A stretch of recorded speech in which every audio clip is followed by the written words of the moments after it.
Hey everyone, it's Shelby. Welcome back to this week's weekly vlog. The theme is homestead happenings, homestead projects, however you want to phrase it. That's what we're doing this week. First and foremost, the guys are here from the landscape team. We met with them yesterday to go over a plan for the orchard.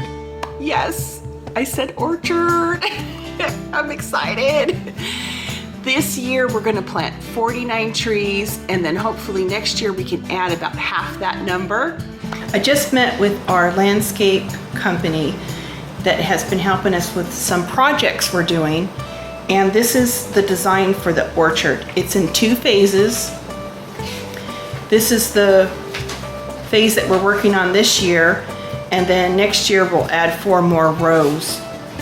But Matt went ahead and he laid out where he's going to plant everything, and the guys are here today and they're going to get ready and get started. So this is a dream coming to fruition today.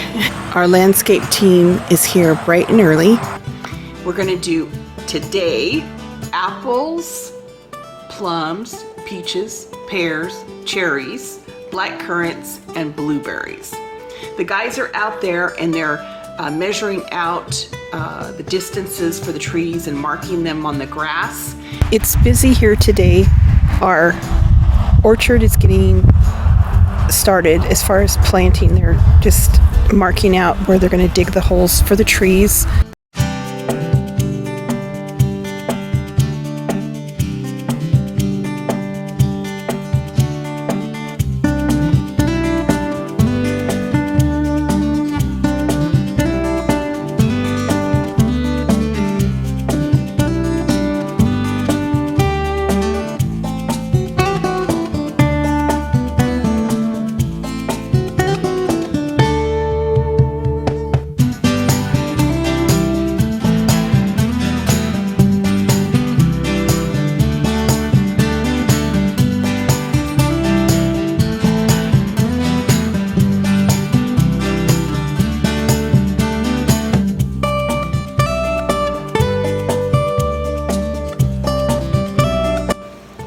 Well, the trees are planted. Now all that's needed is the deer guards. They put like a plastic sheath on the bottom of the tree to prevent the deer from eating the bark off it and killing the tree. They got the trees planted, and I forgot to mention we put 4 elderberry bushes in there too. So now all they need to do is mulch, and then eventually we'll have a split rail fence put in around it. We decided to do this into 2 phases because they're going to be starting on the pond over here, and they're going to need to bring in the heavy equipment, and we don't want to impinge on that.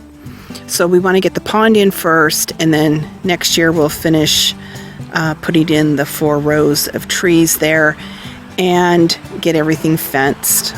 And then they're also going to be doing some more projects through the week.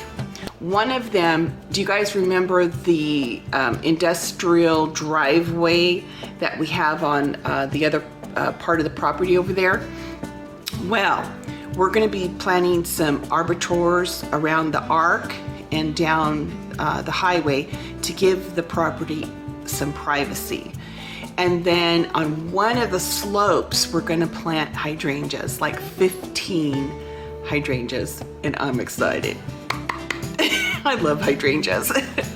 And some of them, they're going to put the chemical on it to make some of them blue and some pink and some will be white. So it's just going to be beautiful.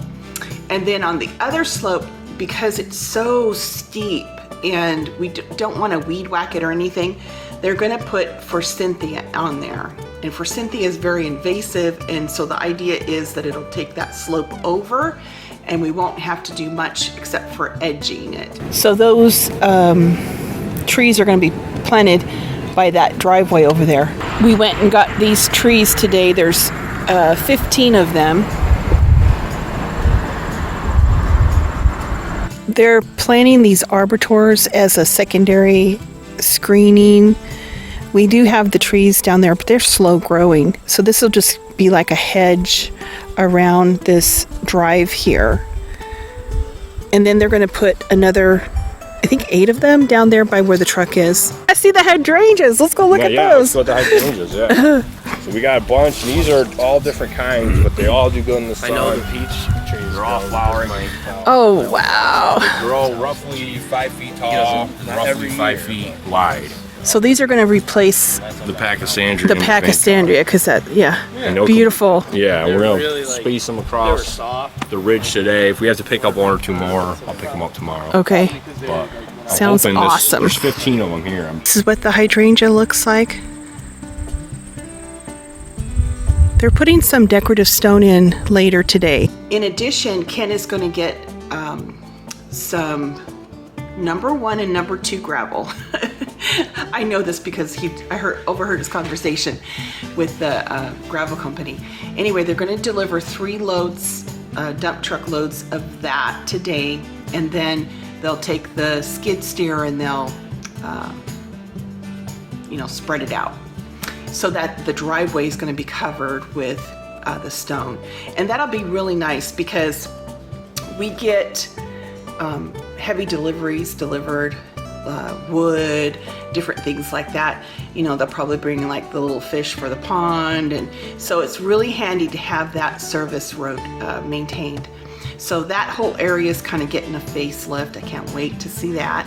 The guys are here to deliver the crushed stone for the drive over there. I think he's backing up.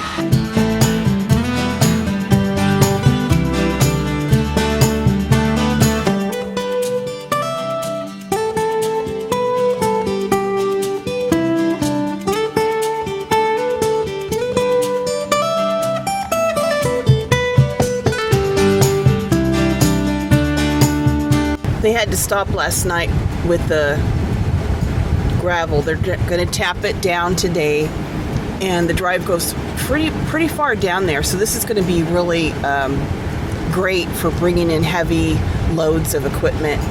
They got all the trees planted here along the hydrangeas. Over here, they planted some more of those arbiters, and on that whole hill here, oh my goodness, it looks so beautiful. I'll have to show you. I think there's 15 hydrangeas planted there. And they did forsythia along this one here. They still need to mulch, but I tell you what, it's coming along, you guys. We had the drive put in here on this part of the property the other day. Now Ken is just putting the edge of mulch in. It's starting to look really good. There's the hill of hydrangeas. It looks so pretty. I can't wait till they take hold and start really getting bushed out and flowering, and oh my goodness, it's going to be beautiful. Ken finished mulching that yesterday. He's putting some field stone around the bottom there to kind of help hold in the mulch. It's starting to look really good. Now over here on this part of the drive, they put the arbiters and the forsythia and mulched around each tree. However, that whole slope over there is going to be mulched, and they're going to add 2 more arbiters at the end there. It needs a couple more of them. He's starting to put a field stone edged on this bed, but the hydrangeas are going to be gorgeous. Another project that we're doing is out by the street in front of our house. There's a 6-foot by 200 or 300 foot area, and they're going to be rototilling it and fertilizing it and getting it prepared because I've ordered 5,000 daffodil bulbs. Ken was like, what? But if you go through Holland Bulb Company and order bulk, you can actually send in a bid how much you want to pay for a bulk of daffodils. And if they accept it, then you can get them at a really discounted rate. And that was like something a girlfriend told me. And it happened pretty quick. I made the bid, and like a minute later, I got a confirmation email that they were reviewing it. In less than 5 minutes, they accepted the bid. So for our zone area, we're gonna be getting the bulbs mailed like any day. So those bulbs will be going in, and then they'll be the first thing to blossom in the spring. And I think it's gonna be beautiful. 5,000 of them. Wow. And daffodils are pretty good because they're somewhat deer resistant. So I'm like, just being faithful here. I don't want the deers to eat my bulbs. So we got that going on. Ken also finished up the edge here. It looks so much nicer. Over here in the front, this is like a 6-foot wide bed, a couple 100 feet. That's where the daffodils are gonna go. And they're gonna mulch over that. But in the springtime, that whole thing is just gonna be covered in daffodils. And daffodils naturalize too, so they'll produce more bulbs and stuff. It's just gonna be gorgeous. Cody, today's gonna be a busy day. We have the landscapers coming, the solar people coming, the internet company coming, and a construction company coming. You gonna help them? Can you blink twice?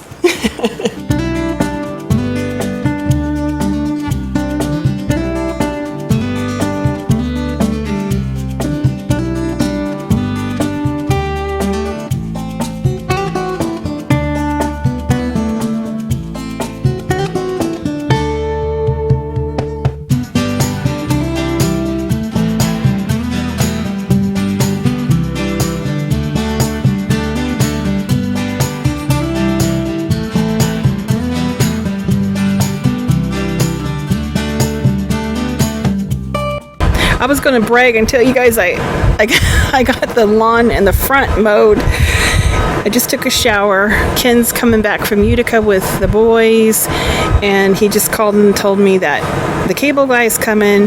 They're delivering sand. The construction guy's coming to work on the patio. The solar people are coming. I think that guy's going to run right over that pipe that they have for the... Oh no, he did good. Oh. All right, I better go in the back.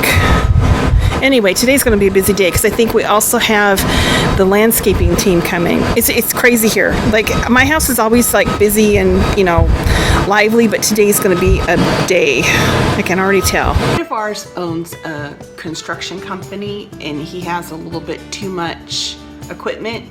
He's been in business for years, and he keeps like meticulous care of everything. Like, if something breaks, he just replaces it, fixes it, you know, maintains it very well. So anyway, he approached Ken and I.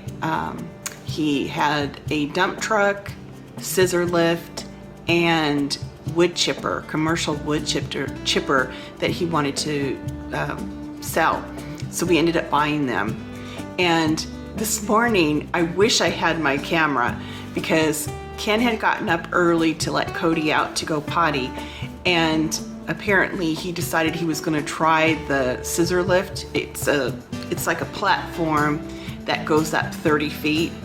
Well, he got all the way to the 30 feet and got stuck. Apparently, one of the little connectors just disconnected.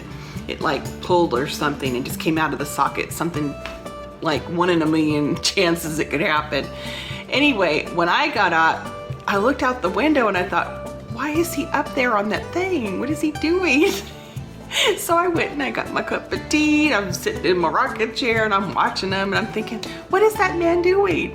And after about 15 minutes, I went out there and I said, hey, what's going on? And he's like, I'm stuck.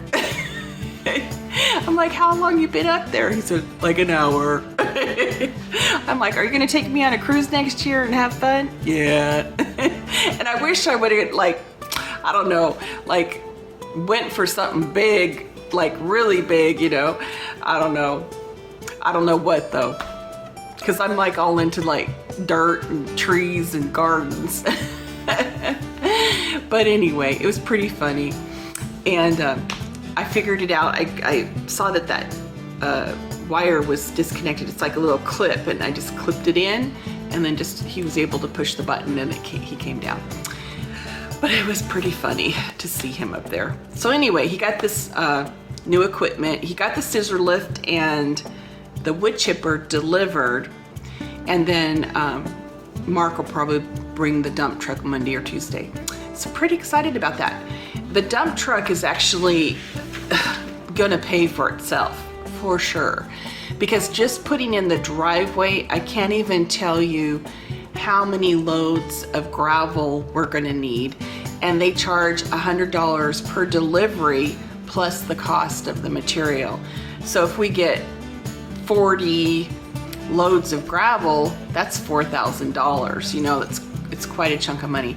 And over the course of just a year or two, this dump truck will definitely pay for itself for all the projects we have going on. So we have that. He's reenacting it for you guys, but what he doesn't know is I went over there and I unplugged the plug. See if you can come down.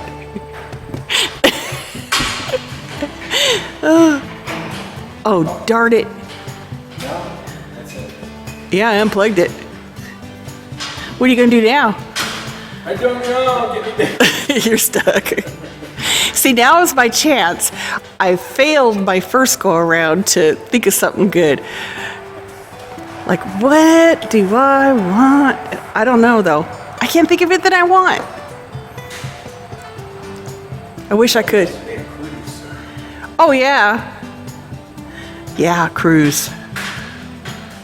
A cruise with a balcony. There you go. I want the balcony on the cruise. You want to come down? Okay. I got to go reconnect it. So that's the wood chipper. Does that thing pop up? You just shove the stuff in there and it chips it? Yep. Oh, interesting. Okay. That'll come in handy with the garden. Our next project is one that the kids are most excited about. And living in Los Angeles, we never gave internet much thought. We had fiber optic connection. It was lightning quick. And when we moved to the country, it is definitely one of the challenges. We got Verizon. It was bundled with our cable TV, and it's really slow. I don't think it's DSL slow, but it's slow as molasses in winter. And so then after a while, we started calling around, you know, what vendors were available. AT&T is like half a mile from us. They're up on the hill. We can see the tower, but they're not here yet. It's just like a carrot dangled in front of a pony. And we call every 3 months just to get an update. You know, it's just like, not yet, you know. So in the interim, we got HughesNet, which is a satellite internet. And it's great. You know, it's better than DSL. It's not fiber optics, but it's like you can make a connection and you can kind of hobble along. However, if it's a stormy day or if it's snowing, it really affects the connection. And there is a lag because the information has to go to the satellite. So it's not optimum, you know. Well, there's a company, and I want to share this with you guys because some of you live in the country and I don't know if you have this in your area, but if you have a line of sight to your tower, like our big tower that they put in here is AT&T. And if you have line of sight to your tower, there's a company called Clarity that works with AT&T. They have some kind of arrangement that they'll come and put the equipment in and use AT&T's infrastructure.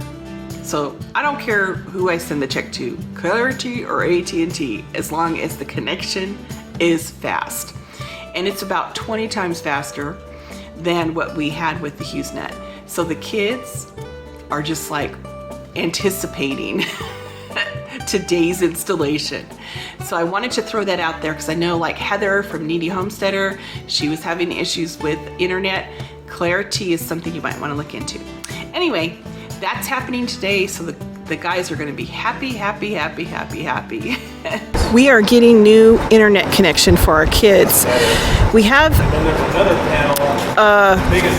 HughesNet, which is great, but when we have a storm or something, it's not that great. So we're putting in this one. It's like AT&T, So the upload is a lot faster, download is about 10 times faster because we have a direct line of sight to the tower. So I'll show you the tower. On top of that mountain is the tower. So we're really lucky that we're going to be able to get this connection because a lot of times in the country, the internet is not that great. So we're so thankful, so thankful. I tell you what, this man here is making our kids a happy. It's busy here today. The solar guys are here and they're working on the 400 amp service, just one more little thing they're doing there. And then we also have our landscapers here.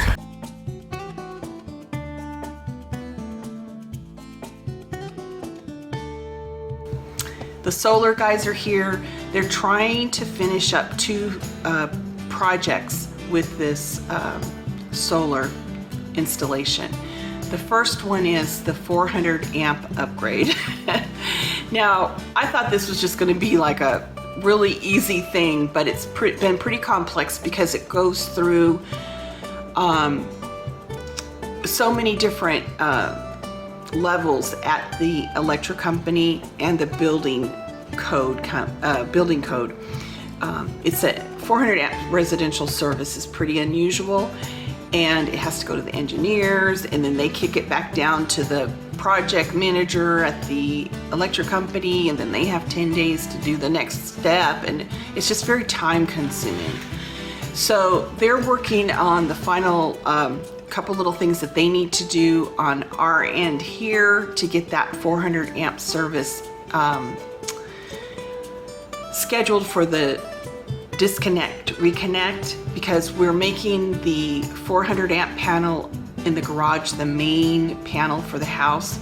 So they had to trench like 700 feet and put a new meter at the road, and then trench to the house and make our 200 amp meter like a sub panel. So that has to be rewired. That's been more complex than putting in the whole solar system. And then secondly, with the whole house generator, they're putting on a disconnect switch. So that's what they're trying to get done today. I'm going to be doing a whole video on the solar system because so many of you have asked how we have set up the system, because it's like a dual system.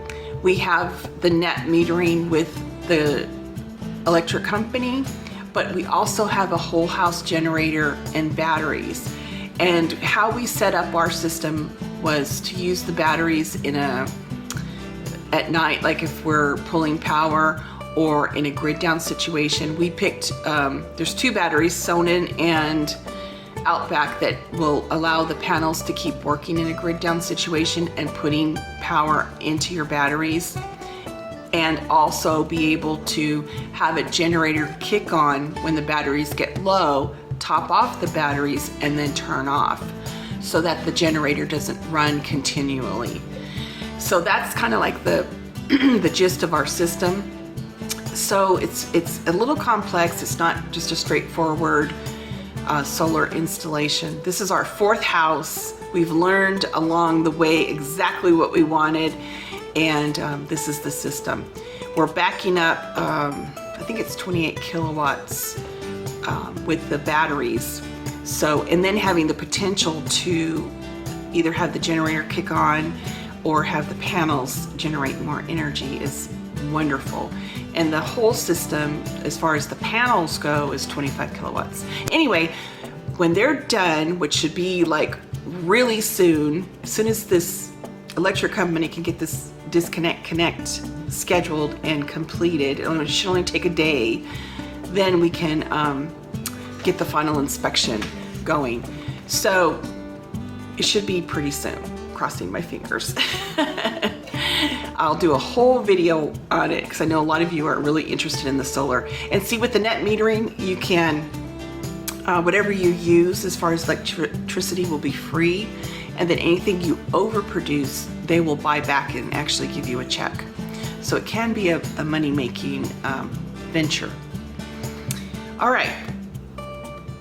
We have another project that we haven't even told you guys about.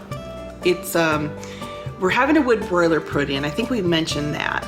And there's this special tubing. I can show you this tubing. It's quite expensive per foot, but over a course of 100 yards, you only lose a half a degree of heat from your boiler to wherever you're running that to. So it's a gasification boiler, so it's very efficient. You burn the wood and then you burn the fumes. So this model is so large that you only need to put wood in it about twice a week. And we also are going to heat the garage with that. We have 2 zones in the garage. The garage part where the cars are and equipment, and then there's an 1,800 square foot man cave, family room, whatever you want to call it. And that has a separate heating zone. Then we decided to go ahead and tie, since we're going to be running the boiler, you might as well take advantage of the boiler and tie it into our home heating system. So whenever the boiler is going, we're going to be heating our home on that. And then if for some reason the fire dies out or we're gone for a few days, our regular home system will kick in and heat the house, heat the garage. So it's kind of a dual system. We have an extra zone and we're going to reserve that for a future greenhouse so we can heat our greenhouse. So in order to get the wood boiler installed, we have the electrical put there, we have the tubings, we need to get a cement pad. Now Ken has snowballed the cement pad into a cement patio. So I think it's going to be 15 feet by 60 feet or something crazy.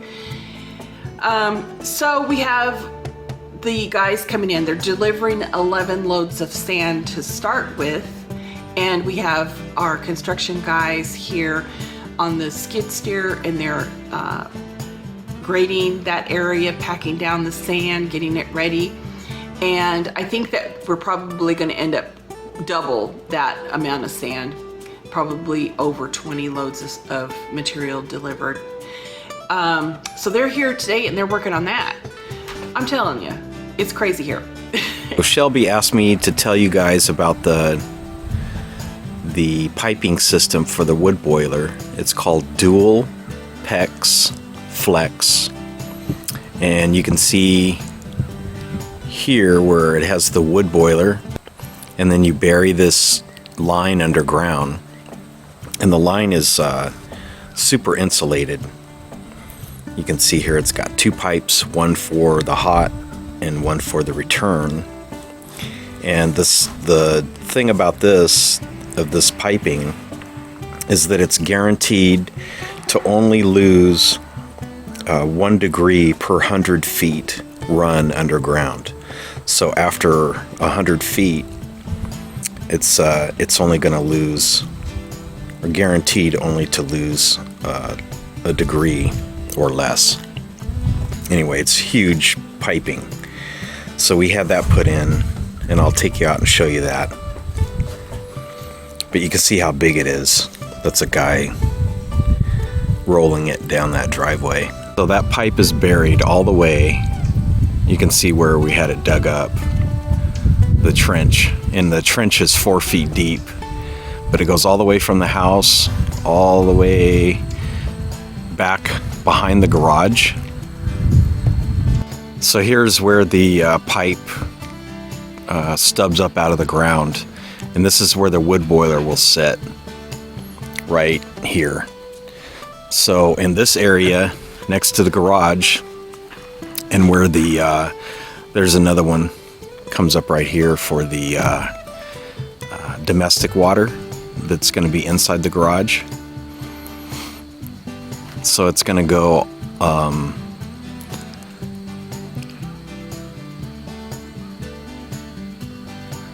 so all of this area right here is going to be a cement pad. So all we really need is the cement pad to come out here, because the wood boiler sits right here, and then connects, these pipes connect to the back of the wood boiler. But we decided that we might as well use this space. So my friend is going to be pouring a cement slab here. It's going to come out 15 feet, and then it's going to go the entire, well, about 40, probably 45 feet, all the way to the generator there, and then come out, 15 feet this way. So this will make a nice cement patio that we can overlook the orchard and the pond, because the pond is going to go out here. So it'll be nice. We're hoping that we can get the pad, cured before the wood boiler arrives. We have to get 11 loads of sand. I don't even think I've told you about this project. It's a patio, I guess, cement patio. We have to lay a cement pad anyway for the wood broiler, so Ken extended it.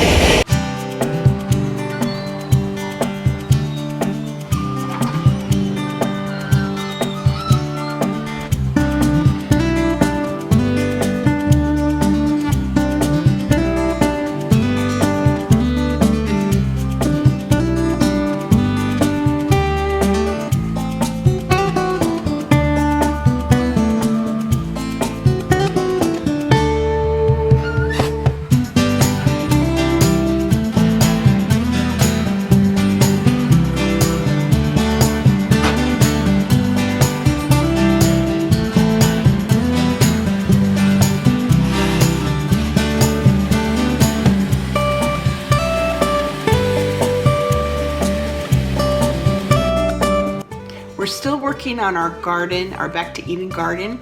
We're getting the cardboard down and the mulch down, and our local farmer is gonna bring me a big old dump truck full of manure. So we're still working on that. It hasn't been the priority this week because we have all these other ones going on, but we're just plugging away, continuing to work on it, a little at a time. If you could have seen my nails last night, they were so chipped from working so hard. But it's all coming together, and the whole idea of all of these projects is to make our footprint small. And like with utilities, we have our own well. Last year we completely rehabbed the well, put a new pump in, all the new fittings, a new enlarged tank, like a reservoir, so the pump doesn't have to work as hard, and just did a lot of maintenance on it. So we don't pay for water. Electricity with the solar, we're not going to pay for solar, we're going to make money. With the wood broiler, we live surrounded by trees. Trees are a renewable source that is just very inexpensive here. We're going to be able to heat the garage, heat our house, heat our future greenhouse with just a very economical way, not using our normal heating system here in the house too much, hopefully. As far as gas, propane, we're not really going to use that much, just to cook with and heat water. So our utility expenses are really going to be very, very small, and just kind of like our house, when you pay off your house, you still have the taxes and insurance, but your footprint is pretty small. You don't really have a lot of expenses. And now we're getting to the fun part where we're starting to grow food and getting the garden prep for next year, and planting flowers and planting fruit trees. And oh, I almost forgot, you guys. I don't think I've told you. Let me see if I could find it in this book, because a while back, it's been 7 weeks and 3 days. I know this because it's supposed to be here in 8 weeks. We ordered a chicken coop. It's 7 by 12, and it's gonna hold about 36 chickens. So it has a tack room. A third of it is the tack room where we'll have all their supplies, and then 2/3 of it is going to be their home. And we had, in California, we had enough land on our property to have 4 chickens. We had 3 French black copper Morans, and that's what I hope to get. Again, I loved those chickens. I'll probably wait till the spring to get the chickens because we need to put the foundation. We're going to have a crushed stone foundation for the coop, and then I have an electrician coming and putting in some lights and a heater and some outlets so that I can have like heat their water and have their little automatic door, and you know, different little things that I want for them, because you know, I spoil my animals. I mean, look at Cody, he's 16 years old. I do free range chickens. I mean, it's just really going to be nice. But I had this custom made in Pennsylvania by an Amish company, and it's gorgeous, just gorgeous. So I want to get it all set up and stocked, and I don't really want to rush it, you know, by getting the chickens kind of late in the season. I think I'm going to wait till the spring and get them, and they'll have like all spring, summer, and fall to kind of get acclimated. And yeah, it's so pretty, you guys. Oh, and I even got the little cupola. Let me see if I can find a picture of it for you. Oh, here it is.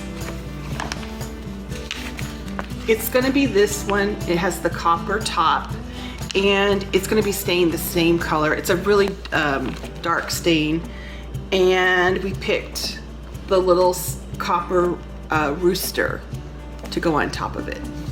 So it's gonna be so cute. And we also added, as far as, I should just tell you, we added this clean out. I learned that from having those 3 chickens. You wanna have that little clean out thing so that when you're inside, you can just sweep out the shavings, and it makes it really easy to clean. And we did the extra security windows. They put special screening on them. We did all of the precautions for safety for them. So that's the chicken coop. Thank you guys for watching this video. We wanted to share what we have going on here at our home. And until the next video, you guys take care. Talk to you later.